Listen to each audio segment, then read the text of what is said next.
information technology startup for a year here, or 5 years actually here in the Bay Area. Also 1 year at UC San Diego as an admissions intern. I've been doing private counseling for about 20 years. Currently, I work as director of college counseling at Stratford Preparatory. So I've been there for 4 years at this point. So in addition to that, I did my undergraduate at UC Berkeley. I was actually a biology major there in molecular cell biology. I had a scholarship to go to Berkeley, full ride scholarship to go to my MBA program at UC San Diego. Also got my college counseling certificate from UCLA, our master's in computer science from Carnegie Mellon, and currently pursuing a doctorate in education from USC. So I tell people I've done all the Asian majors, bio, business, computer science, a couple other things tossed in there as well, just for good measure. Way too much free time. But today we're going to talk very high level. What are colleges looking for? And this is true for all colleges, UCs, private schools, every university really kind of looking for the same few key features here. Okay, and go ahead and next slide. And we'll start here. This is UC Berkeley, and this is our admissions process. But 50% of the decision was based off your academics. So that's your SAT score, your GPA, AP scores, your ELC status, your A through G courses. It's all of those academic things together. Now, this was an older scale. Today, obviously, the UCs don't look at the SATs anymore. So we kind of take that section, we just throw it out. But like a balloon, I like to tell everyone, everything just kind of expands and fills in that gap. Academics is still worth 50%. It's just what makes up that 50% has shifted a little bit. 30% will be based off your essays. We'll come back to that in a little bit. 15% is going to be based off your extracurriculars, your clubs, sports, leadership roles, internship, volunteer hours, part-time jobs, everything that you do that's not school falls into that 15%. And the last 5% are the things you can't control, special circumstances, right? This is like if you're low income, you're disabled, you have medical conditions, you have, autism, ADHD, anything like that, anything that prevents you from having that normal high school experience, right? Now, let's go back to those essays though, because nobody writes essays for how much I love writing essays. You're going to write that essay about your extracurriculars, your special circumstance, or your academics. And depending on what you choose to write about, it takes that 30% weight and it adds it to the other three categories. Most colleges have somewhere between 3 to 5 essays. The UCs have 4. And one of those essays is typically, what do you want to study in the future, right? I want to be a doctor, lawyer, engineer, whatever that happens to be. And so one of your essays tends to be an academic-based essay. Your other essays are now almost all going to be about your extracurriculars because most people don't have a special circumstance, right? If you do, obviously you want to write one of your essays about that, but for most of you, you're probably not going to have one. That's why it's called a special circumstance, special right. Not everyone's got it. So most of those essays end up becoming about the extracurriculars, the clubs and sports, leadership roles, volunteer hours, all those things. And so what we get is the second chart here, right, which is 60% academics, 40% extracurriculars. This is what the average student tends to have if you're coming out of like top tier kind of high school programs, right? And that's because, there, again, is no special circumstance, and how you choose to split those essays ends up with this final weightage, okay? Now, what that means for you is you've got a perfect SAT score, 1600 SAT, you got a 4.0 GPA, you have a D. You only have 60% of all the points available. You must also go and seek those extracurricular points as well if you want to get into the top most selective schools.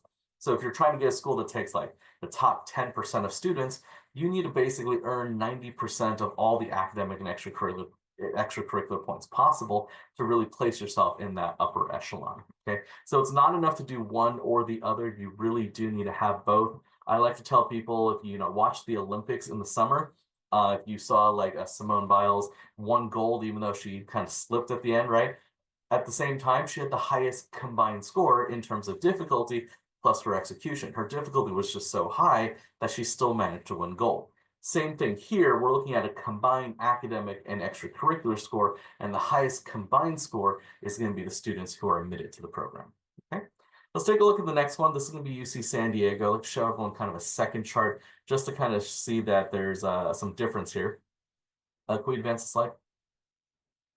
All right, so basically what one shows the fact that while they have a different way of talking about it, it really is the same 3 things that we're looking for. And we've color-coded them here. At the very top, you've got your academic factors, followed by the 4 extracurriculars, and then the 4 special circumstances, right? Hopefully those sound pretty familiar. We just talked about this a moment ago. What I like about this is that it shows you line item by line item exactly what goes into each section, how much it's worth in each area.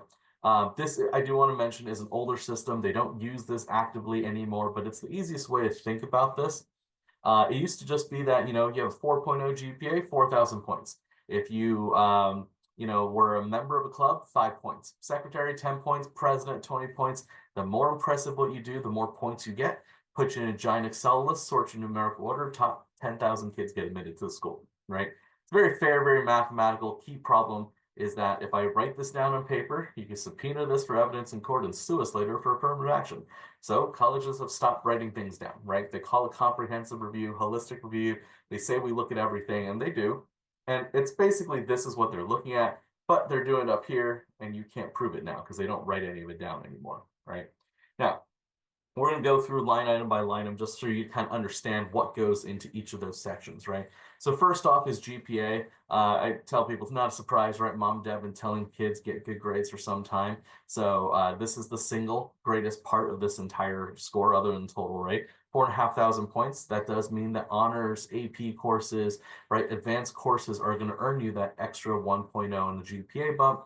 And that's something that they look at. So the UCs do weigh and limit how much maximum additional credit you can get for AP courses, but private schools don't. So UCs might say, hey, the highest GPA you could possibly get is a 4.3, but for the private schools, you get people that go up to 4.9, right? If you have all honors and then, AP courses.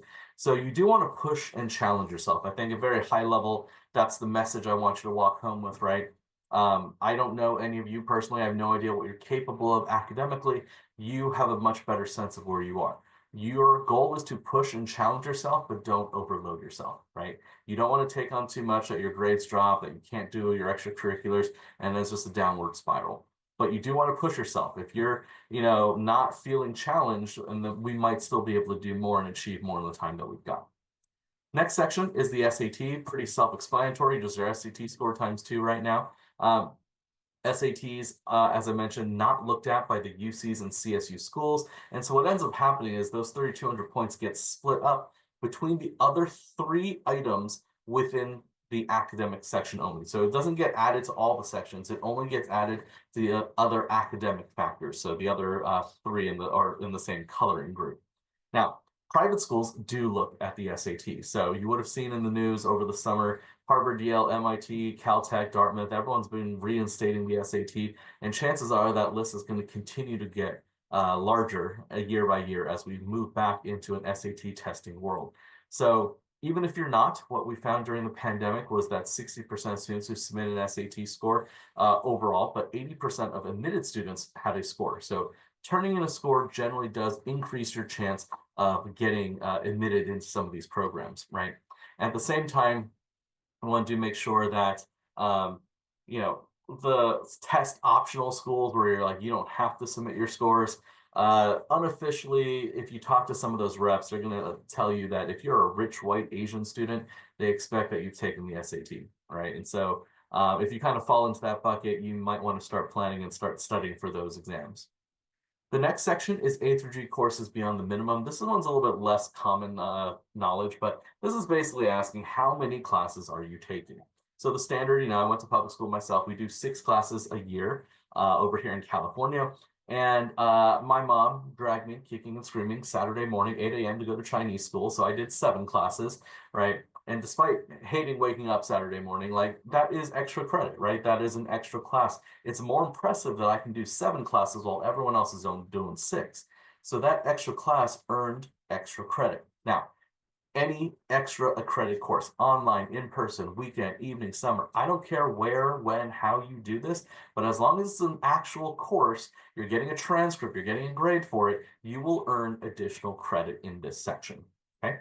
Now, I like to think of this as a double-edged sword, right? You're not just going to sign up for 50 extra classes. You don't have the time to study for them, to show up to class, turn in homework. You're just going to end up getting a bunch of Fs. That's going to drop your GPA by a lot. So what we're looking at here again is pushing, challenging yourself without overloading yourself. Think about how much you can take on. Regularly these days, a lot of my students are taking 7, 8. At the highest, I've seen kids take 9 classes. But you're talking about the top 1% of students trying to achieve something like that. right? But I do think 7 classes could be very manageable and achievable for an average student. And 8 classes is kind of when we start pushing and say, hey, like, am I able to kind of push myself at that level? Okay. Now, it doesn't really matter what class you take as long as it is A through G. And so what that means is things like PE would not be considered an A through G course, but most other things are. It doesn't really matter if it's honors or AP. Again, any extra class here is going to count. It doesn't need to show up on your school transcript. As long as you take it and you get a transcript from a accredited school, you'll be okay here. Okay. And you'll also notice that that one's 500 points. It's a little bit larger than most of the other ones on the page. So there's a little bit extra weight here, okay? The next one is ELC, eligibility in local context. This is where I often get asked, in UCs over here in California, they say if you're in the top 9% and you qualify for ELC, you get guaranteed admission to a UC school. So a lot of people are like, well, if I only apply to UC Berkeley and UCLA, I'm guaranteed one of those two. Not quite. It means they will reject you from both of those schools. They'll create an application for you, fill it out for UC Merced, and congratulations, you've been admitted to UC Merced. And they take like 87% of people who apply. So ELC basically is to guarantee California residents placement into a UC university. It's mostly for students who are coming from less affluent backgrounds, kind of in the middle of nowhere, where most of them don't qualify to go to college. This will bypass every requirement for college and automatically guarantee them a spot. For most of you who are coming from, stronger academic backgrounds, this will not help you in any way, shape, or form. But whether you're in the top 10% for your class is something a lot of schools do look at and consider, especially the private schools. And so this is still a factor. If you're in the best of the students at your school, you still get some bonus points here. Those are the 4 academic factors. Let's move on to the extracurriculars. We've got leadership. Leadership is the number one thing I look for after academics. Leadership is what you are most likely to get a scholarship for to go to college. Leadership is 1/3 job title. All right, this is president, vice president, secretary. What's your job title? And then 2/3, what did you do with your job title? Right? Because if you're a treasurer and you fundraise $5, you can't even afford a cup of boba these days. So what impact are we really making in the community in some way? We have to be able to measure and quantify that impact in some way. So it's a lot easier to say things like, hey, when I joined the school basketball team, we were in 10th place. Now that I'm the captain, we got 2nd place under my leadership. Now I can see like how good of a leader you are and the impact that you've made. Okay. Special talents, awards, and achievements, nice way of saying what trophies are you coming home with, right? How are you committing yourself to the activities that you've done? Ultimately, at the end of the day, I don't care what activities you do. If you want to play piano, by all means, but you're going to be competing against 100,000 other kids who play piano. Versus if you want to play the harp or the bagpipes or a really rare instrument, it's a lot easier to be number 1 in that case. Your goal is to win those awards. Again, I don't care what it's in, as long as you're winning those awards. So you have to kind of decide for yourself which areas you want to compete in, right? It's about doing a few things really, really well instead of I do lots of things, but I'm not really good at any of them. Next is volunteer community service hours. This is the exchange rate of your life, as I like to say. 1 hour for 1 point. Your goal should be 100 hours every year in grades 9, 10, and 11, starting senior year with 300 hours done and in the bank, ready to go. Most colleges will not ask for any type of evidence or proof. They will just take your word that you did it. Now, most people then ask, well, why do all my schools over here typically ask for something like 20 or 40 hours to graduate? And I'm like, yeah, that is the bare minimum to graduate. So is a C-. And that's basically what we're showing colleges if you want to do the bare minimum level of work. If you want to show A level work, A quality work, we're looking at 100 hours per year, 300 hours by the time that you apply to colleges. Now, this kind of leads us to this concept of time. Time is your most valuable resource. You trade time for everything. Time for grades by studying, time for money by getting a job, right? Time is the one thing you don't get more of. So how you spend your time is going to be really important. So if you can find things where you can, let's say, get leadership and volunteer hours, that's 2 birds with 1 stone. That's a more efficient use of your time, right? We want to find activities like that as much as possible because we're able to tick off more boxes and you can achieve more in less time. And that allows you to sleep more at night and other things like that, right? Now, in addition to that, you've got, roughly speaking, right, 168 hours in a week. You will spend about 40 hours at school, hopefully 56 hours sleeping each week, and then spend some time doing your homework, eating, showering, brushing your teeth, all these other things you got to do, you're typically left with something like 45 hours of free time each week. So where's that time going? That's really what the college application's designed to figure out right now, right? So some of that time should go to you, right? Have fun, hang out with your friends, watch TV, make TikTok videos, whatever teenagers like to do. And the other half of your time should be spent doing something that's going to help you. Learning a new instrument, learning a skill, doing volunteer work, doing leadership work, something that will help you in your future career, right? Now, there are not enough hours in the day for you to do everything just Monday through Friday after school. Some of those hours are going to have to come from the weekends. Some of them will have to come from the summers when you don't go to school 40 hours a week. You have to find a way to balance out that schedule for you to really maximize the impact of your time. Okay. Now, hopefully the things that you love to do are the things that you enjoy, but if they're not the same things, we got to make sure we're able to balance between those two, right? And you have to start spending some of your time in each area. Next is academic preparation. This is basically asking, how are you demonstrating your interest in what you want to study?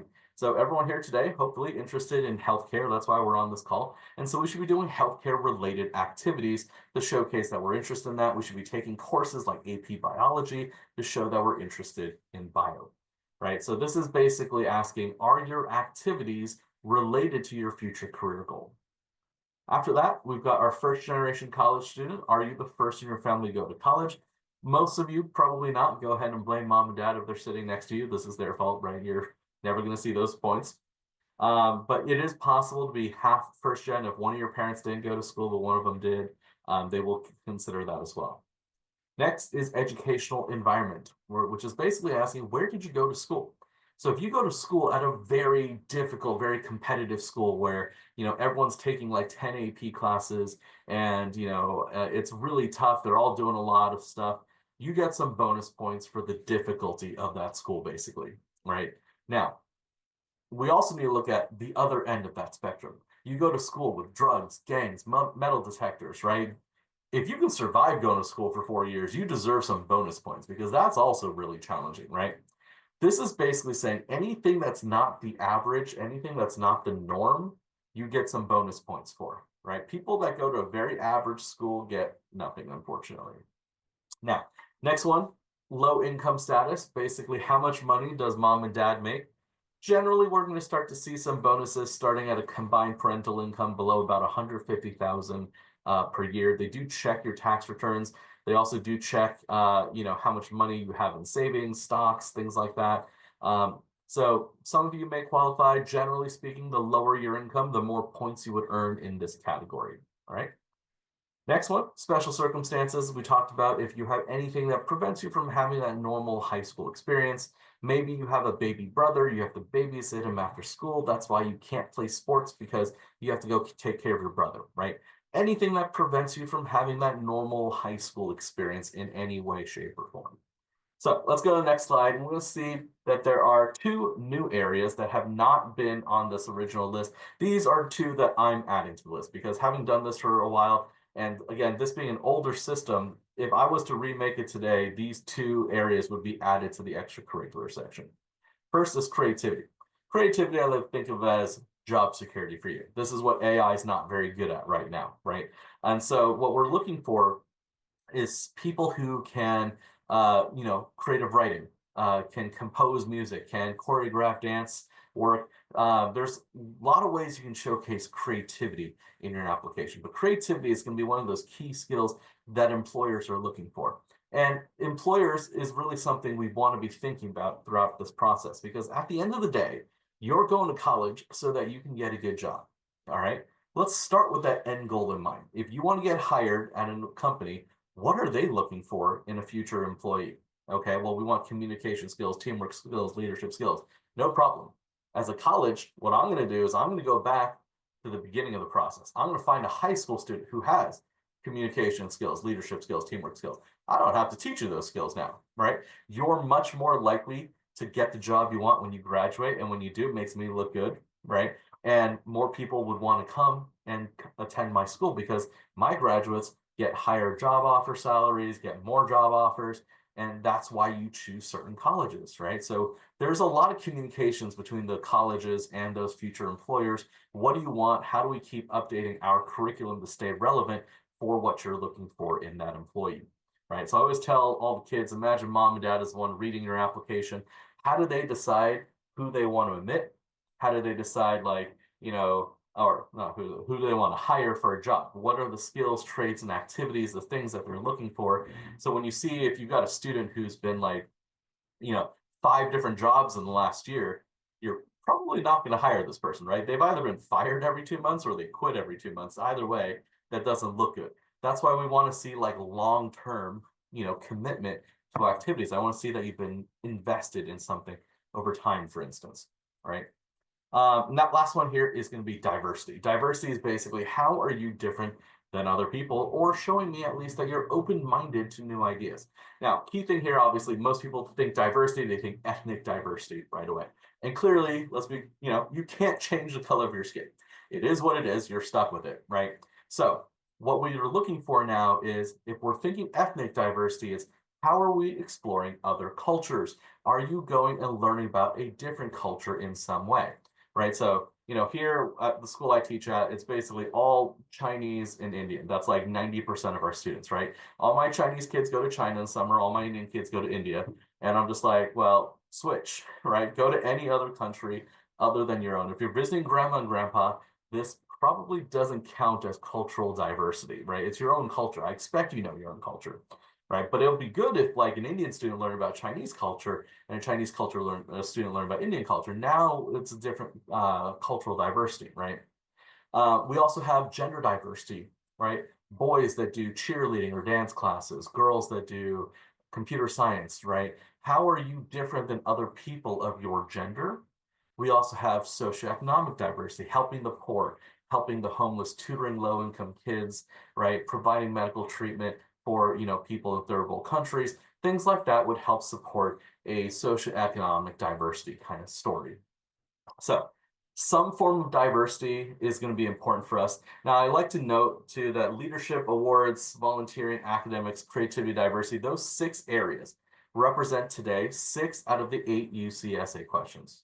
And of those questions, you can choose 4 of them to answer. The 2 we didn't talk about, number 7 is, why did you get bad grades? And hopefully for you, you don't have to answer that question. And number 8 is, tell us anything you want. It's just kind of an open-ended question, right?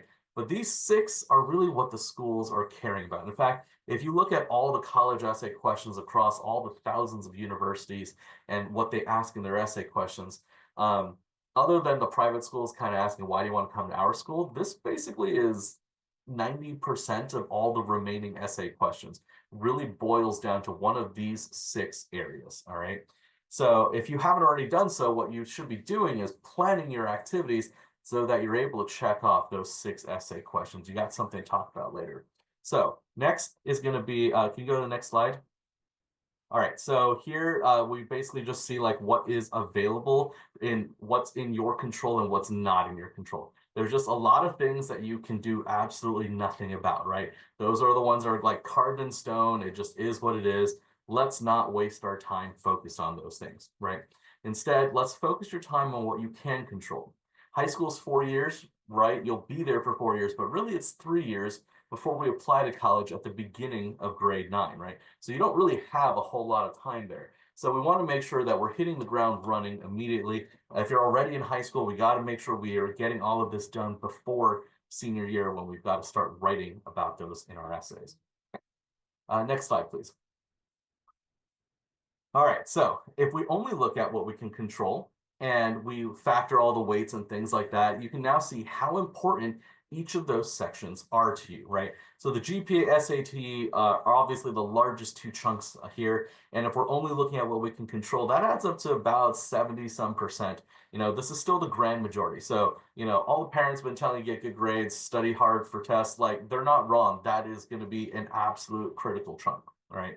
But it's not the only thing. And that'll get you in a school that'll take the top 35% of their applicants, but it's not going to get you into the schools that take just like 10% of their applicants. You will have to also do the extracurriculars at the bottom. Now, in the range section, you're going to just notice that the GPA, it looks like it's a lot at 4,500. Just keep in mind, if you have below a 2.0 GPA, you didn't graduate high school, basically. So, the actual usable range is a little bit smaller than it might actually look like.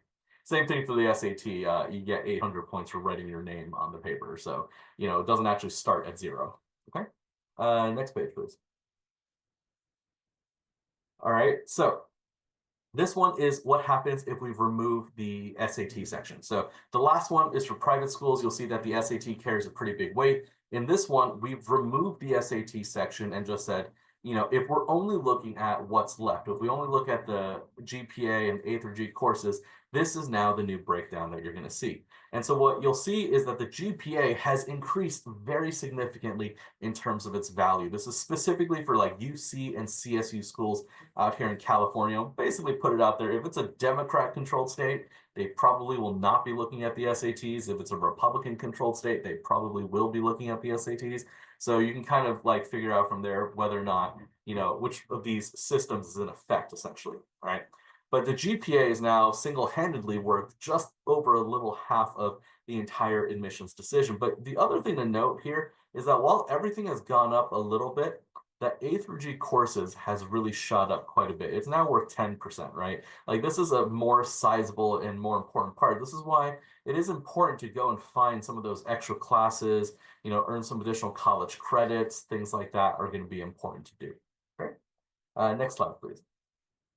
All right, so what do we need in order to get in college? Most of you should already be pretty familiar with this, but 4 years of English. Sorry, that's required for everyone who goes to school here in the United States. You can escape that if you decide to move to another country. Math. Now, everyone kind of says 3 years required, but unofficially, if you want to study healthcare, it's 4 years. Plan to do 4 years. I don't care so much like which ones you're doing, but you do need to do 4 years of math. And it does need to show me that you're challenging yourself. One of the big mistakes a lot of people make is they get to senior year, they're like, hey, I took the triple accelerated math pass. I finished calculus as a 9th grader. What do I do now? You still have to take 4 years of math in high school. It doesn't matter if you did it before high school. So what you need to do is actually slow down the math. When it comes to medical school and healthcare programs, you only need to hit calculus your senior year. If you will finish calculus before your senior year, you're essentially wasting your time trying to speed up your math classes. It's not going to improve your chance of getting in at all. Okay. The other mistake that people make is they take statistics their senior year. They do like honors pre-calc, they do AP Calculus BC, and then they do AP Stats their senior year. On a scale of 1 through 10, like Calc BC is like a 9, AP Stats is like a 3. It's really, really easy. And colleges don't like it when you are basically pushing yourself, challenging yourself, and then senior year, you give up. You're just like, oh, I worked really hard the first 3 years. Second semester, grades don't count. I'm just going to stop working now. We hate that. Those are not the types of students that we want to see at our program, right? Because it basically shows me that you're not trying. You already surrendered, essentially. So you do need to keep taking, like if you've done BC Calc, multivariable calc, linear algebra, differential equations, you got to keep going on the math. But I'm also going to tell you, any math beyond calculus doesn't count. So this is where you are not helping yourself if you try to rush on math. When it comes to sciences, bio, chem, physics, you ideally will do all 3. All right. Now, if you go to most schools in the area, it's typically biology in grade 9, chemistry in grade 10, and then 11 and 12, they let you take whatever you want. A lot of people will do AP chemistry because, well, I just did chem. If I do AP chem right now, I remember all of it. It's going to be easier. That's true. A lot of people will say, I want to do AP bio because I want to go into healthcare. I want to do medicine. Getting an AP bio score to show colleges, that's going to be my best chance of getting it. That is also true. Basically, no one takes physics, but here's the problem. There is physics required on the MCAT. There's physics required to graduate from college with a biology degree. And if you don't take physics sometime in high school, then the last time you did physics was probably somewhere around 7th or 8th grade. And then you're probably going to take it again your 2nd or 3rd year of college. There is like a 5 to 6 year gap in between when you've taken physics. And you will probably have forgotten all of it. And then you're going to struggle in college physics, where it's also going to matter a lot to get you into medical school. So highly recommend that you do physics probably senior year, because again, AP Bio will be more important junior year, just so you have that AP Bio score. But you really need physics sometime in your 4 years before you finish high school. All right. Other classes, AP Bio, AP or Honors Anatomy and Physiology, that's course is supposed to be coming out. It's supposed to be due out last year, but still hasn't come out yet. The College Board is very behind schedule there. But some schools I know limit how many science classes you can take at school, in which case you might need to look externally to find another place to go take that course. Social sciences, you need 2 years. That's world history, U.S. history, Gov Econ. If you're going to schools here in California, there is an American government requirement. And starting for anyone who's a freshman next year, there will also be an ethnic studies requirement, which may or may not change because the state of California has run out of money to teach that class. So we'll see if they actually change that law. Beyond that, foreign language or world languages, you need levels. So here's the key thing, what we're looking for is levels. So I mentioned earlier, I was taking Chinese school on Saturdays. My mom made me do that since preschool. And I came into high school, I'm like, I got to do 4 years of Chinese, but my Chinese, still not that good. Since preschool, I was dead last in my class for Chinese. It was just not my subject. So I'm like, what if I take Chinese 1, start easy, and I'm going to do 4 years, and that way I end at Chinese 4, and I think I can handle that. First day of class, teacher talked to me, kicked me out, moved me to Chinese 4. She's like, this is too easy for you, right? And I was like, I was trying to take it easy. I didn't want to do any work. It's going to be, coasting through that class. But then what we found out later is that colleges don't care about how many years you physically spend sitting in the classroom. What I look at is the level of which you're taking the course. So by coming in at Chinese 4, I spend 1 year sitting in a classroom to take this course, but it counts as 4 years of credit. Right? So what we're looking at is the highest level earned. Now, that does also mean if you decide to do German 1, French 1, Spanish 1, Chinese 1, after 4 years of classes, you have 1 year of foreign language credit because they only look at the highest level earned of any one subject. All right. Now, level 2 is generally required for most college admissions. Level 3 is required at the UC system to graduate from college. So if you never want to take, Chinese or Spanish or foreign language again, you got to get to at least level 3. If, however, you want to go to certain schools, there are roughly maybe like, I don't know, 0.1% of colleges in the United States want to see level 4 of language or higher. It's pretty rare though. It's a very small set, but it is the more elite subset like Harvard, Yale, places like that, that would like to see level 4. Now, AP would be level 5, just for comparison's sake. For medical students, all of you guys who are interested in healthcare, there is a small preference for Spanish over other languages. Mostly out here in California, I know certain schools in like Central Valley do prefer Spanish speakers. It's less than 5% of schools that will be looking for that. But if you're not sure what language to take, you're like, I'm equally good at Chinese and Spanish, you might want to go with Spanish because of that, right? And that's mostly just because of, population demographics. We have a lot of people in this country that speak Spanish that don't speak English. There's not as many people that speak like, Hindi or Chinese, but don't also speak English. And so there's less of a need for, dual language skills in those areas. Okay. Next slide, please. All right, so here's a potential sample 4-year plan. What we didn't talk much about is APs, right? Our goal really is to do 7 to 9 APs over the course of your 4 years in high school. Okay, 7 to 9 is what is recommended by Ivy League schools and Tier 1 institutions. We're thinking like, Berkeley, LA, places like that. I'm going to tell you, if you have below 7 APs, your chance of getting into those schools is minuscule, to say the least, right? You basically don't even need to waste your time applying. You don't need to go above 9 APs, right? Once you're in the 7 to 9 range, you're within the realm of consideration. A recent survey of all the Ivy League schools and students found that roughly the average number of APs that students had was 10.4 APs. Now that's over all 4 years of high school combined. So if you kind of think about that, there's a lot of ways for you to hit that, but 7 to 9 is really a good point to hit. Above 9, again, not a lot of benefits. As you can see, there's typically 1 AP in every subject area. There's not like a lot of extra ones, and it does vary from school to school which APs you have. Some of you may be at schools in the IB program. It would be very similar. They expect that diploma for your IB if you want to get full credit for that. But here's just kind of a potential breakdown for an AP-based school, like what you might be taking in each of those years to get to the number of AP. So you'll see the ones in green are the ones that are a little bit easier, right? History, you have to do history. You might as well do the AP version, right? Some of the other ones, you'll actually have a choice. So you have a little bit more ability to kind of choose. And again, it depends. If you are, like a lot of the other students, you've been in Chinese school since preschool, you might start at AP Chinese in ninth grade and you don't have entire 4 years, that. So this is just potential. I think everyone's schedule will look a little differently depending on where you're coming from. Next slide, please. So in terms of your activities now, so we talked about the academic side, let's talk about the extracurriculars a bit. What we want to do is essentially build out a pyramid, right?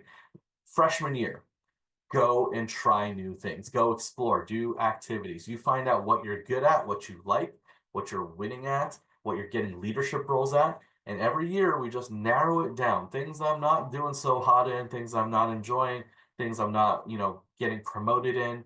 You start dropping those activities so that when you get to senior year, you're left with your final 3 to 5 activities that you've been working on for all 4 years of high school.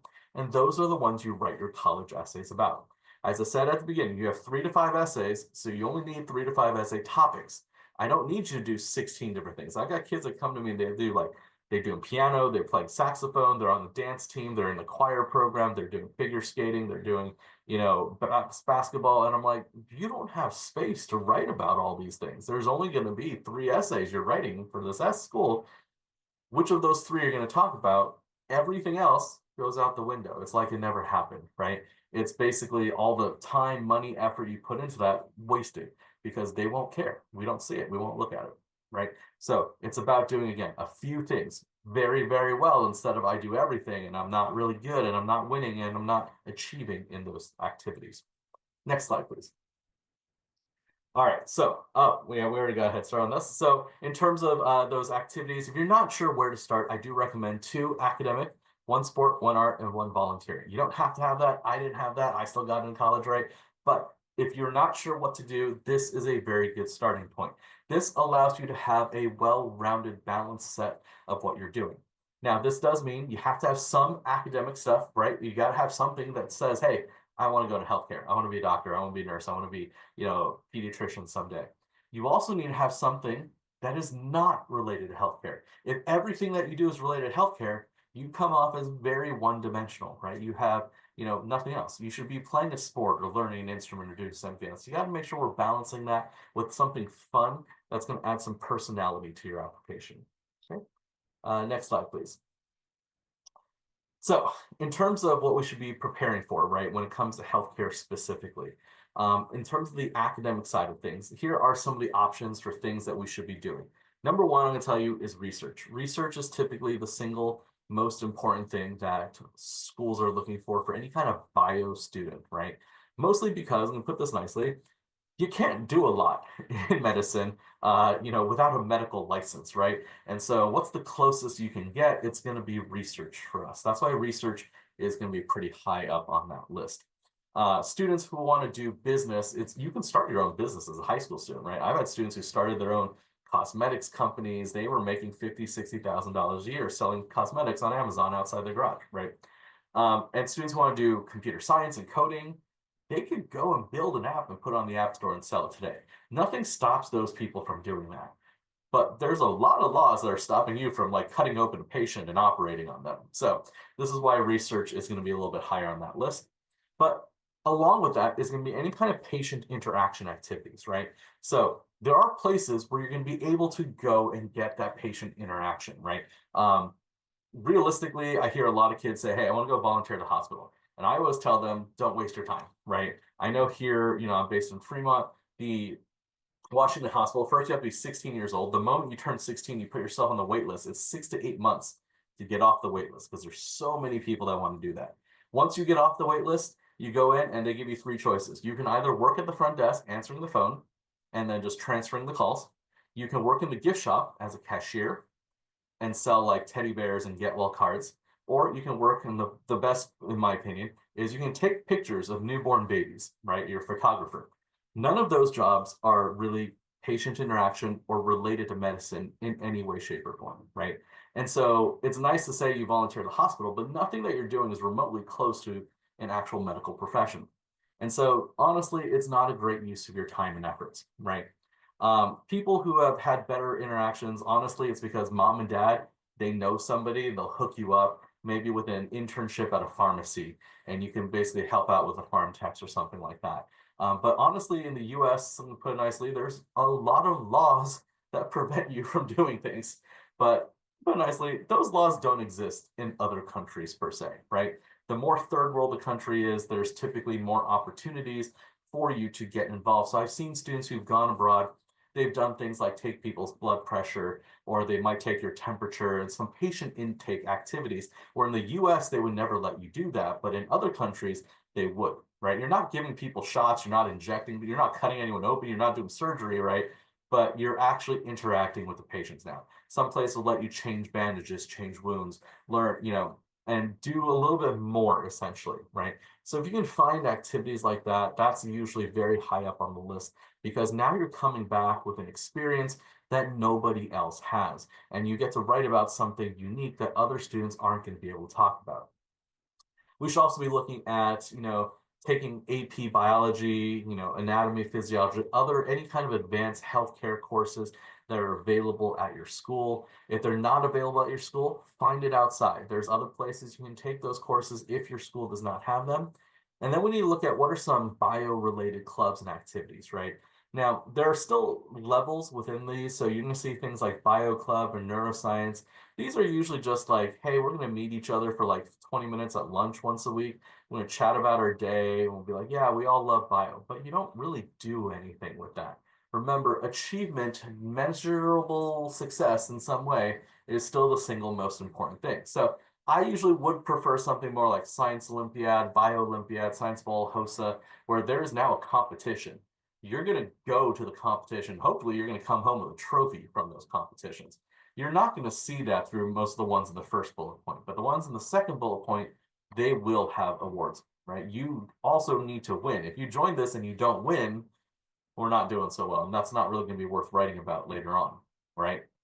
And then there's potentially some other, auxiliary areas you might want to look at working with autistic kids or special needs kids, or, mental health is another really popular area that people are getting into if you're interested in psychology and going for psychiatric care in some way. But these are some of the things that you want to make sure that you're doing in high school, right? And again, from this list, bare minimum, you need 2 of these, okay? Just because of the number of essays and the questions that you'll tend to come across, you need at least 2 from this list. And really, it should be like the first 2, ideally, are probably going to be the more important ones. And then, kind of further down from that. All right, next slide. So here are just the UC essays for you, and you can read through all the essays. You can find online on yourself on your own.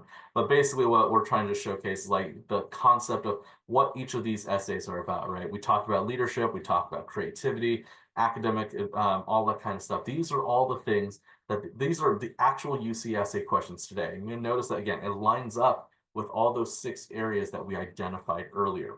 Okay. You'll also see, really importantly, I like to always mention, which one here?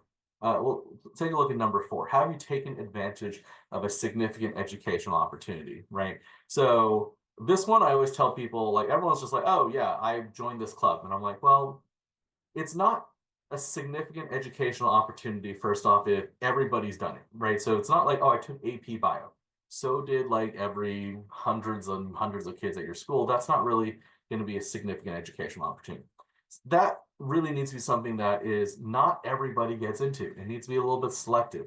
You need to put in some effort to get admitted to apply to this program, makes it a little bit more selective, and that is now going to carry more value, right? So same idea here. We talked earlier about parents hiring people for a job, right? If they read on your resume that you went to Stanford or Harvard, are you more likely to interview this person versus someone that went to Merced? Probably, right? If they had everything else was exactly the same except for where they went to school, yeah, because going to Harvard and Stanford is a signal. It shows the person who's reading that this guy must have worked really hard back in high school to get admitted to such a great school, right? And so I know immediately that this person has already demonstrated they put in time and effort to achieve something, right? So that's what we mean by significant. We want to look at like, was this like a big event? Was it special? Now, taking advantage is the other half of the story. And you see prompts always multiple parts, right? Which is, how do you take advantage of someone, right? So, Leo here, right? If I say, can I borrow $5? That's not really me taking advantage of him. That's very low. But if I say, hey, I want to start a new business, I need to borrow $50,000. All right. Now that might be taking advantage of my friend over here, right? So the goal is to show me that you are going above and beyond. You're doing more than just the minimum. So many kids write, oh, I did the summer program, and then I did this project, I presented it in front of all these executives. And I'm like, that was the bare minimum of the project. Everybody presented in front of the executives, right? Like, that's not taking advantage. Taking advantage, say, hey, after the program ended, I kept in touch with those professors. I continued my research project even after the program ended, or I went back a second time, and this time I became like a team leader and I led new project teams. And the second time I went back to this program. That's how you're going to take advantage of the situation, right? You're going to do more than the bare minimum. Um, you're also going to see, like, if we look up one, the greatest talent or skill one, right? Greatest talent or skill, that one's pretty easy. Everyone can identify, juggling is my greatest skill, right? But the one that we struggle with later on is the second part. So there's, how have you developed that and how did you demonstrate that talent over time? So development, or let's start with demonstration. Demonstration's here. You demonstrate talent with trophies, awards. That's basically what we're asking for. How do I know that you are good at whatever you said you're good at? So I won a bunch of juggling competitions, right? That would be a demonstration. Here's my trophy to prove it. What about development? Most people are just like, well, I practice juggling a lot. Okay, that's kind of boring, right? Everyone practices, right? So, oh, I play the clarinet, I practice a lot. I play the piano, I practice. I play soccer, I practice. Saying that you practice is what everyone's going to say for how they got better at their skill. What I want to see, again, is that you are going above and beyond in some way. I need to know that you are doing more than the bare minimum in order to improve. So how are you going out to find new opportunities, right? So if you're saying, hey, like bio, healthcare, that's my greatest talent or skill, okay, how do we know this? Because I won all these bio competitions. How did you get so good that you're able to win? Well, I went to go learn from professors. I did summer programs and camps. I found other resources that other kids in my school didn't get because I worked so hard to find those things and bring it back with me, right? So all of it is to say, like, everything is, how are you going above the bare minimum definition of success here? All right, next slide, please. These are the other half of them. I'm not going to go through all the essay questions, but you can notice that all of the questions are multi-part. There's always multiple parts to it, right? And again, we're mostly looking for, how are you going beyond the minimum in order to achieve something? Okay, next slide, please. Oh, sorry. So kind of just wrap things up, right? In terms of, what we should be looking for in terms of, our activities right now. We want to find something, again, some of your activities really need to be related to healthcare. We want to make sure that we're checking off all 6 of those boxes, right? And I always tell people, the more boxes you can check off, the more efficient each of those activities are going to be for you. So if someone comes and say, hey, should I volunteer at the library? My answer is always no. Why? Because you're only checking the volunteer box. You're not checking any of the other boxes, right? And so that's not going to be a very good use of your time.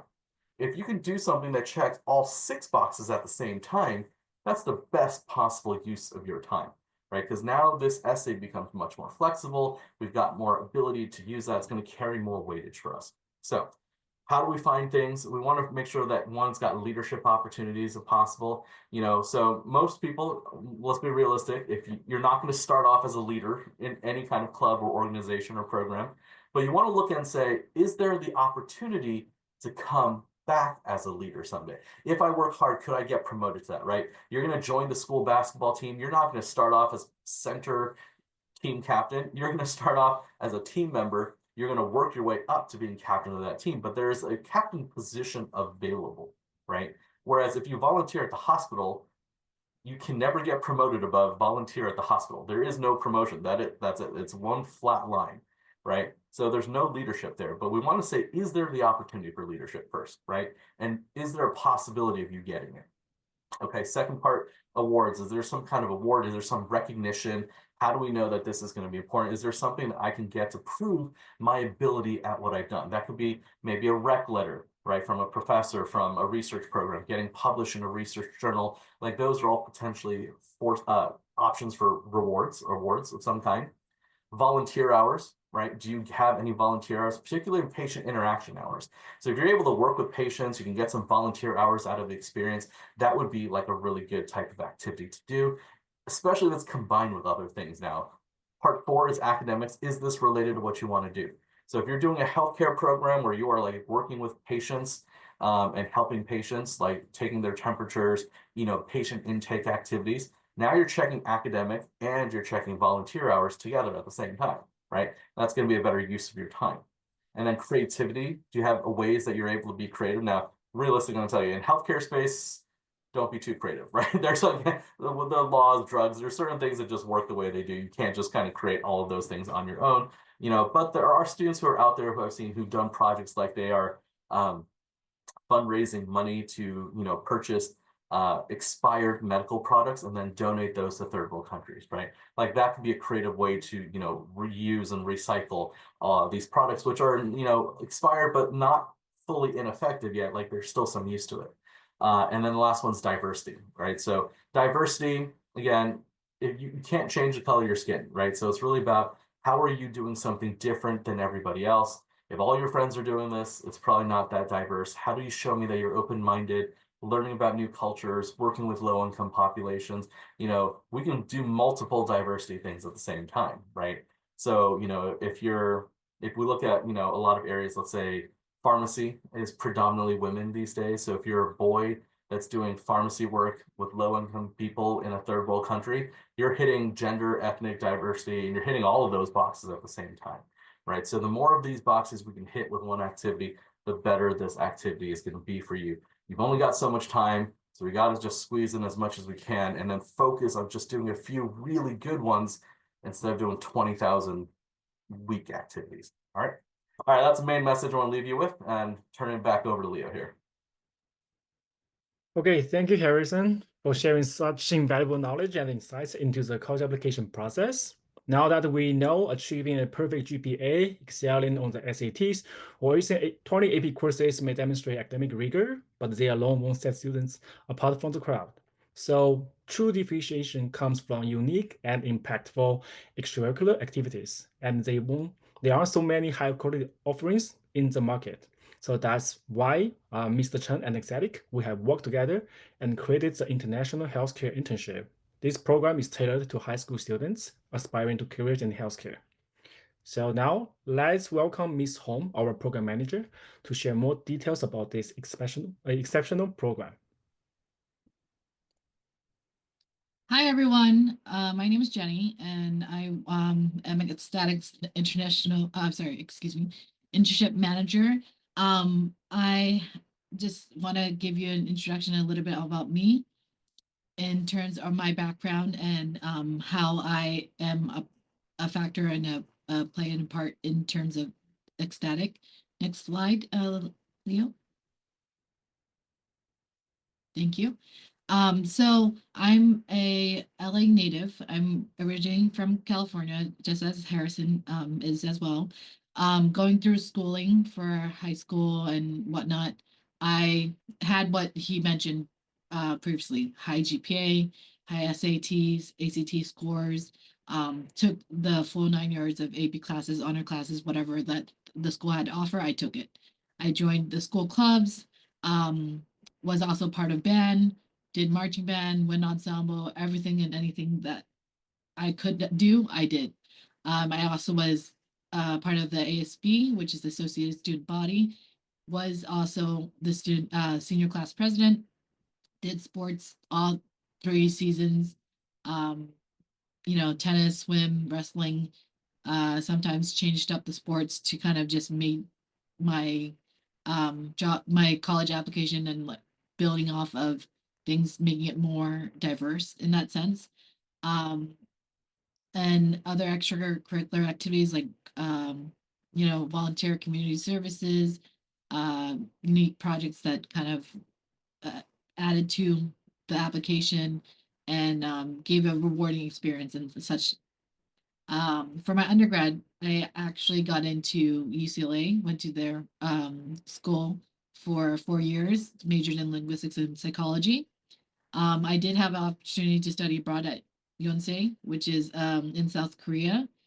This again kind of resonates to what Harrison had mentioned of continuously building up your resume, your college applications, and your just um, experience profile to use for later on in life. Because no matter when it is in time, whether it's high school, um, adulthood, and or like even earlier, whatever the experience is, it can always be useful at any time and any part of your life, right? So with those opportunities and also having lived in Europe for a few years, I decided to go to school and in London and for occupational therapy, which is part of healthcare program. There I was exposed to the NHS, which is the UK's National Health Service. It's a universal healthcare program, very different from here. Whereas like they provide free universal care, and we mainly depend on, either Medicaid, Medicare, or any private insured companies in the US. I also got the opportunity to present at a conference for my profession. And moving forward, now I've had more than 6 years of professional experience as an occupational therapist within different settings, um, including hospital, inpatient, community, outpatient, and also covering many different aspects and of populations such as forensics, mental health services, pediatrics, the aging population, and such as that. Okay. Next slide, please. So I joined Xtatic to help students better understand their educational material and guide families through the competitive college admissions process. Our mission statement is to widen the access to exceptional education resources for every student and family. Together with Harrison, we developed this Xtatic Healthcare Internship Program. It's a unique program designed for high school students, specifically for high school students aspiring to join careers in healthcare. I'm really excited about talking about this program just because it's a unique program that really sums up all the boxes that Harrison discussed. I wish this was something that was possible and or an option that was around when I was in high school, just so that I would be able to explore the different healthcare areas and to see what I liked and what I didn't like, and also have an early path of understanding this is what I want to be. This is my route. This is my journey. I want to go stick directly to it and get there at and not waste time. Be there pretty directly, get into that program, do my years, come out, work as that profession, and move on through life. But anyways, this program is it provides students with firsthand healthcare industry experience and equips them to make informed career decisions while also helping students build standout resumes that capture the attention of college admission officers, positioning them for success at their dream schools. So again, like I mentioned before, it not only allows them to get a taste or their foot through exposure through medicine, dentistry, and aesthetic plastic surgery, it allows the students to add to their college applications. Next slide, please. So again, let me emphasize that this internship program is the first and only program for the U.S. in the U.S. for high school students. It combines professional healthcare training with remote and international observership opportunities for this population, making it a truly groundbreaking experience. With this internship, students will be able to build and exemplify their communication and leadership skills while adding to their cultural diversity area for college applications, as mentioned by Harrison earlier. Not only does this provide the, international experiences, it checks boxes off and even more boxes that Harrison spoke of, including the out of the box experiences where you're not typically kind of going through the list of like AP Bio, Biology Olympiad, and things like that, or even like with the Red Cross. This is more than just that. And so with that experience, they're able to write how about the unique opportunity within their personal statements. So some of the program details would be it's half of the portion would be in remote learning of the theory and fundamental foundations to asepsis equipment for surgeries, dentistry, and aesthetic plastic surgery. There will also be international in-person observership and practicals that at reputable clinics and hospitals abroad. All right. Next slide, please. So the program details who and information of who it would be suitable for and things like that. These are the consideration for this program. We would want high school students that are ages 14 to 18 to apply and participate in the program. It's beginning in mid-June to about mid-July, so about 28 days. We have two options of the program taking place in China or Turkey. And again, this program it would be 80% about learning experience, educational resource of like on asepsis, dentistry, and plastic surgery. And then the other 20% of the time being would be in cultural immersion, which is including again that international diversity, adding to their value of like the diversity in culture and how the student or participant would be able to overcome any challenges within that environmental barrier, right? That could be limited language knowledge or a language barrier between the patient, staff, or the participant themselves, things as such. So that opportunity and experience can be discussed and can be written on for their personal statements, for example. Okay. Total internship hours would be about 126 hours. I would be leading the program, and it would be a 10-to-1 participant to staff ratio in terms of the program being facilitated and chaperones and supervision and things like that. Currently, it would cost currently up until the end of January, the program is going to cost 6,199. This would include food, housing, transportation, travel, medical insurance, and participants are responsible to obtain their own visa. Okay. At the end of the program, they would receive a certificate of program completion in affiliation with Xtatic and a university that we're working with down over there. For those interested in applying and being a part of this program, we do have an exciting offer. The first 10 attendants or attendees to sign up and qualify for acceptance will get a free consultation session from Harrison. And that's only if we reach a total of 50 participants within the program. This internship is highly selective and competitive, so we encourage everyone to apply. But also note that acceptance is not guaranteed, as we aim to only admit fully committed and motivated participants. Okay. We are offering, as mentioned, the early bird registration rate of 6,999 up until end of January. Starting February 1st, this program would cost 7,500, so 7,500. Okay.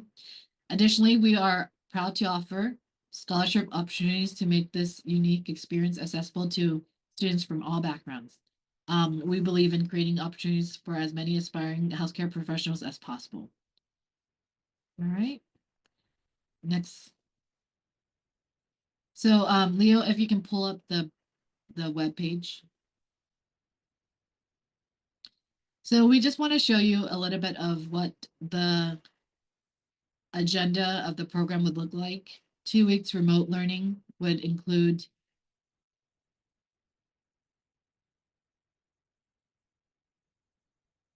the foundation and fundamentals information in regards to theory behind why we do asepsis equipment, types of aseptic techniques, things like that, anatomy of the mouth and things for dentistry, anatomy of the face for plastic surgery and such. Okay. And then on-site training would be a little bit more of getting familiar with the environment protocols that are in place at the facility to make sure that people are able to follow along and create competency before carrying out the practice on other students and kind of practicals and observerships of others of the profession and professionals who are actually doing the surgery and um, being able to visit different facilities at that place. Okay. We'll leave that on there for a little bit for you guys to kind of just browse. And then we'll transition into any Q&A. The Q&A session, I know that we have a few questions already, so I'll give you a few minutes to kind of look at this program, and then I'll delegate the questions that we have so far in the chat box.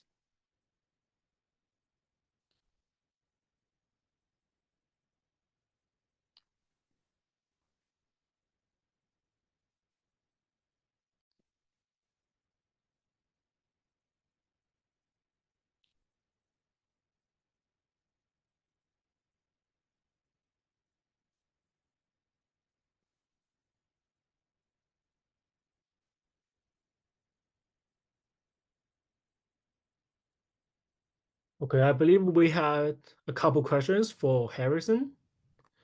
So let's start from those. Okay, so let's start with, will it count if you take physics in community college if you don't take it at school? And Leo, you can transition into the Q&A tab, the slide. Yeah, I mean, it's a class, it's an accredited course, you're getting credit for it, you're getting a transcript for it. So as long as, you know, again, it's an actual course, it's at a community college, those should all be actual courses, it would count. Does A to G course beyond minimum only refer to classes from own high school? For the AP courses, tests,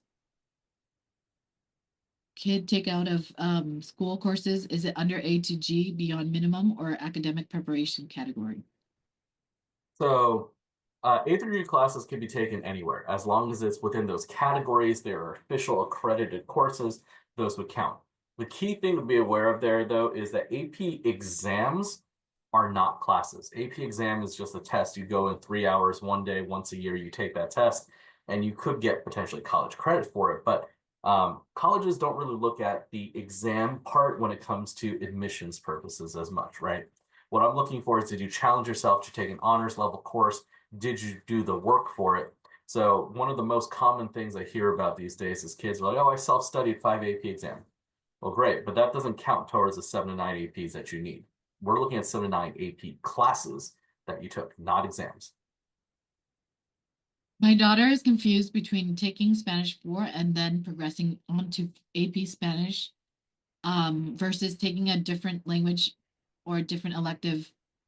However, there are no electives that relate to medical next year. What is recommended? Well, if you don't have any other medical related ones, you could either take additional like challenging related coursework, for instance. We talked about needing physics as well, right? So you might want to say, let's add in physics. Spanish is not a bad choice, right? Because again, as I mentioned, there are some schools that would like to see higher level Spanish. So you just go from, you know, Spanish 3 to 4 to AP Spanish. It's rare for students to be able to skip levels of language, so I don't expect anyone to be skipping a number in there. It's 1, 2, 3, 4 AP. AP is basically level 5, is how you want to look at that. And there may be some ROP courses that are available that you want to consider. Those are a little challenging because you might have to deal with transportation. So either kid needs to take a bus or have their driver's license to drive themselves there, but that's an option at a lot of schools. And then you might want to just consider other AP classes, right? Again, challenging yourself with other coursework could still be important. There's not enough classes to only take classes in the areas that you want to study. So you still need to do some of those 7 to 9 APs in other areas. What did you mean by research in the essay topic section? What options can my daughter have for that? So there's a series of research programs that are available out there in the communities. I've had students who will do what we'll call wet lab research, where you're actually working with mice with chemicals, and you're going to expose the mice to chemicals, then you're going to dissect their brains and things like that. That's one type. There's kinds where you are doing more editorial research, so it's going to be more about reading articles, journals, and then extrapolating new information and new results essentially from the existing data sets that are already available. There's also research opportunities to like work with a professor at a university to do research. Most of those are a little bit more challenging. There's fewer programs and ballpark, even on the low, cheaper end, you're looking at about $4,000 for, like an 8-week program, and probably somewhere around 7 to 8,000, I would say, for, let's say a 15, 16 session program. And anything longer than that, again, some of the wet lab ones around here in Fremont, I know I want to say run about $4,000 to $8,000 per semester, and you would probably be doing that for a couple of years. So, it really does add up in cost, but those are like options that are available. Is shadowing recommended? And when should my daughter start? At what age? Shadowing is not very important, actually. So if you talk to medical school admissions officers, they're going to tell you need roughly 50 hours of shadowing. You need 500 patient interaction hours, right? That kind of gives you an idea of how important shadowing is versus patient interaction hours. You also need about 200 to 300 hours of research and about 500 hours of total volunteer time. Again, some of those could overlap, right? But shadowing is by far the least important thing that they're looking at in that process. Will creating a club and having it being a success throughout high school help on my college application? Yeah, of course. Why not? Anything being successful is going to help. Okay, okay, that's that. How would the selection work after signing up? That is more for Theo, I believe. Okay, I can answer that. So basically, we have to collect the resume, and if we can get the recommendation letter from our teachers, that'd be great. If we need additional information from you, we will definitely reach out. That's a case by case. And also, some of the students we will be giving individual interviews. If we think we need more information, if we need to talk to the parents, that should be the entire process for us to select our candidates.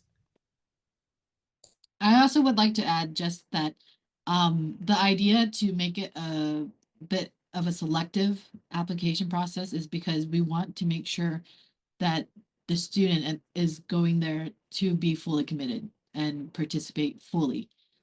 We want them to learn and get the best out of this program so that they can make use of it and add it to their personal statement as you know and or in high school experience to add it to their college experience and so forth so that it becomes a value. We don't want them to just sign up, go and um, think it's a vacation. It's not like that. We want them to learn and get exposure and soak in the information and also implement it while they're there so that when they do come back, they've changed as a person. They've gotten more skills as a person in terms of, oh, okay, this is the area I want to go into. Even if it's not like within the courses that we the areas that we have for them in terms of like aseptic technology and techniques and dentistry and plastic surgery, there's other staff members that are there, which are like nurses, therapists and so forth, that they are exposed to, and they can come back and say like, okay, actually, I liked seeing what this person did. I want to follow in that area or that field. All right. Does every college look at ACT scores?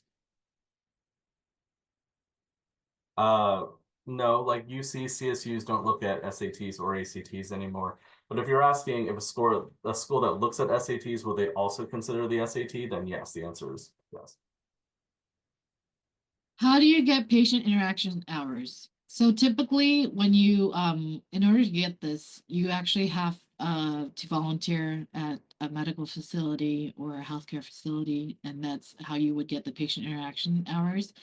It's not guaranteed at the place that you volunteer at, that you'll get patient interaction hours. You're signing up for a generic volunteer opportunity, whether that responsibility is given specifically to interact with patients is based on the protocol and policy of that institution. So it's not always guaranteed, but an avenue would be to a volunteer or work as a receptionist of some sort of at a healthcare or medical facility. Jump in on that. I'm going to say those patient interaction hours we're talking about, that's to get into medical school. That's what you will do in college, not now in high school. Right. And so a lot of college kids might work as an EMT part-time, right? Once you turn 18, once you get a driver's license, you get your first aid certificate, you can go and do an EMT program over summer, and then you're eligible to work at football games and places like that, and those would count as patient interaction hours.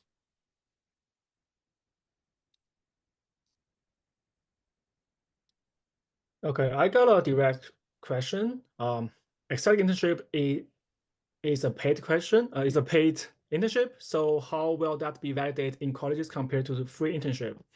So let me answer that. Let me see. It's asking me to lower my hand. Okay, I'm going to hand. Okay, so we have a lot of free internships, and also we have a lot of paid internships. That I also mentioned we don't have so many high quality offerings in the market. I saw a lot of programs, they charge $2,000, $3,000 to dissect frogs, small animals, just for 1 week, and they are charging a lot. And through that, I don't believe our students will get too much knowledge based on that. So that's why we have found another location. So we have one base in China, we have another base in Turkey. Of course, so our program is fee-based, and this fee includes transportation. So this is an all-inclusive fee. That's why we have to charge it. That's why we have to cover insurance, the transportations, and we have to cover the housing and food in a different country. And also we have to rent the facility, rent the training materials. So that's why we are charging the fee. Comparing to the free internships, I don't believe there are any free internships in the market that offering this high quality professional healthcare or medical trainings. And also we have observerships included in our program. So I think Xtatic should be worth it. We have questions. Do they need to speak Mandarin or English is good for the trip? English is just fine. If it's in China, there will be both programs. We expect there to be just English is enough. Whether and the professions on the other side in the program would also be speaking English to us. If not, then there would be some sort of translation. But other than that, the program is mainly in English. The airfare, is the airfare included in the cost of $6,999 for this program? Yes, that's correct. It is included in it. Starting February 1st, it would be $7,500, and the airfare would be included in that as well. What we only request is that you obtain the visa independently, so that doesn't become an issue once we do embark on our journey. Okay. I think we have Jean Z asking, is it very difficult to transfer the healthcare related major? Have we covered that one yet? No. Okay. Is it very difficult to transfer to healthcare related major at in college if the kids don't get admitted into these majors due to high competition and end up with some less competitive major such as anthropology? So that's The short answer is it depends on the school that we're talking about. Some schools, bio is much more competitive than other schools, and it's going to be a case by case basis. But generally speaking, you should apply for the major you are most interested in studying, right? Because it's not guaranteed that you can switch. Some schools will not let you switch. Some will, depending on what your grades are, but if you don't do well in the classes, they won't let you switch. So it becomes really risky if you don't apply directly to that program. We have another question saying, I guess this is when you mentioned earlier, Harrison, about the self-study AP class exams, taking it and that counting less than actually taking the courses within the high school. Yeah, yeah, that So is. are these efforts not counted for admission? Well, it's not that they're not counted, but the value is incredibly low. For the number, it takes roughly speaking about 100 hours for you to learn a AP class on your own to take the exam and do well on the exam. That 100 hours could be much better spent doing literally anything else because it would have more value in terms of earning you points and scoring you points to help you get into college. When it comes to AP exams, exams are great if we're looking at international schools. So if you're really interested in schools in like UK and Canada, Australia, some other places like that, taking those AP exams, self-studying it could have a little more value. But again, once you pass 9, zero additional value. All right. Um, for most US-based colleges, it won't matter because they look more at the class more than they look at the exam. And the next question would be deadline in submitting the application for the internship program. Leo, I think you can take this one. That's the end of January, so we have 19 more days to submit application. So everybody, He's talking about after that, like the 7,500. It's starting in February. When's the deadline to submit? okay, we have 15 days after you receive the offer letter. So this is not a merchandise. So I encourage everybody to apply for this internship, but we are going to have to select the best candidates because the seats are limited. So once you are received the offer letter, you should then think about the deposit and make the final payment. Yeah, so we will be responding to your application within 2 to 3 business days. And then we will send you information about when to pay the deposit or the rest of the payment.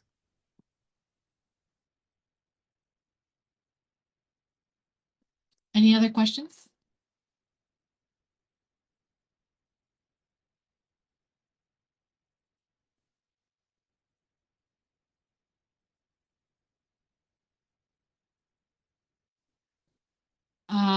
So is this program applicable for students on 7th grade?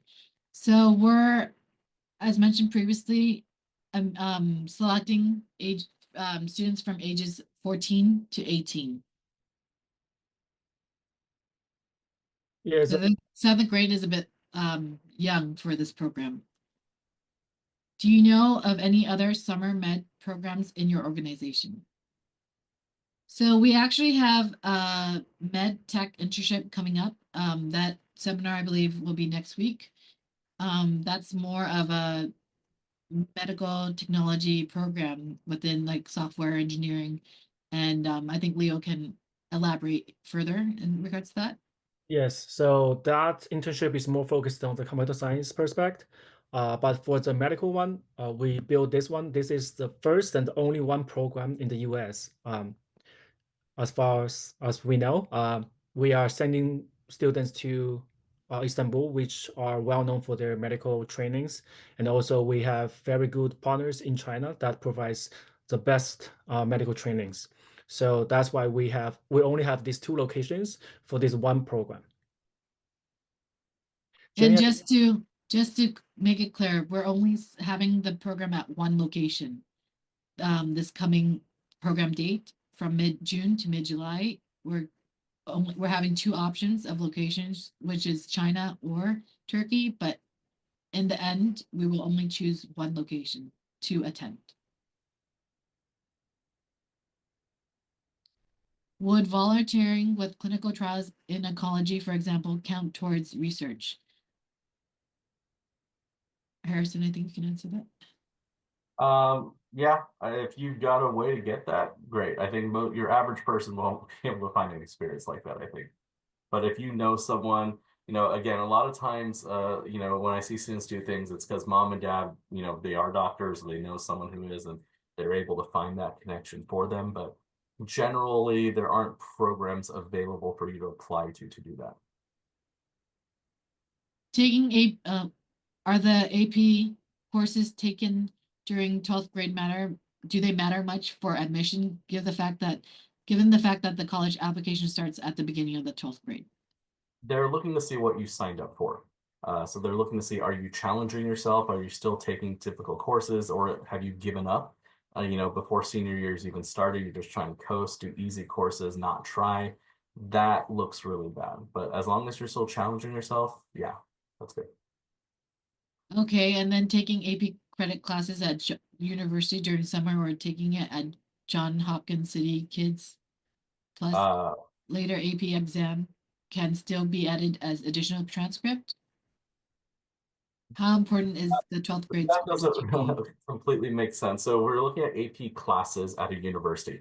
There is no university in the world that teaches an AP class. AP basically says advanced placement, and it means this course is a college level course.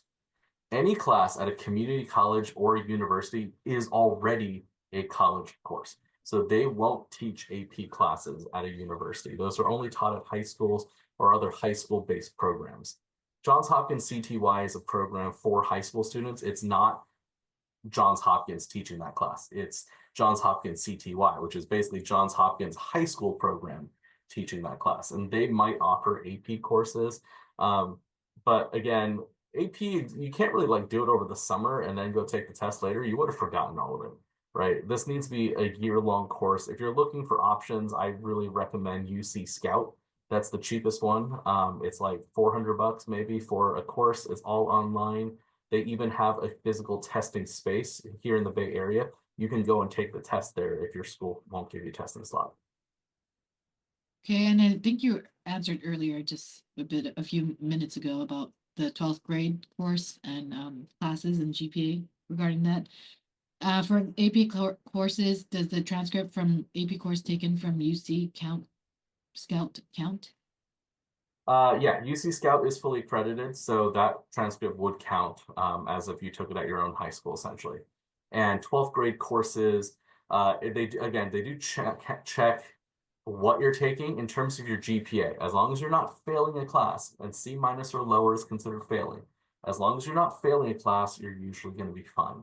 That doesn't mean you should be aiming for C's, because if you don't do well in these math classes, well, in college, you're going to take the next level of math class, right? And you're not going to be set up for success at that point. And I thank you, Harrison, for answering that. I think we're a bit out of time right now. Do you want to take another question before we end the session? I actually do have another meeting I have to get Okay. to. Okay, so thank you, Harrison, for joining us. And thank you, everyone, for joining us. I'm going to hand it back to Leo to end the seminar. Okay. Thank you, Jenny. Thank you, Harrison. And thank you, everyone, for joining us tonight. If you have any other questions, please feel free to reach out to me via Xtatic platform or the support@xtatic.online email address. Thank you so much and have a wonderful weekend. Bye, everyone.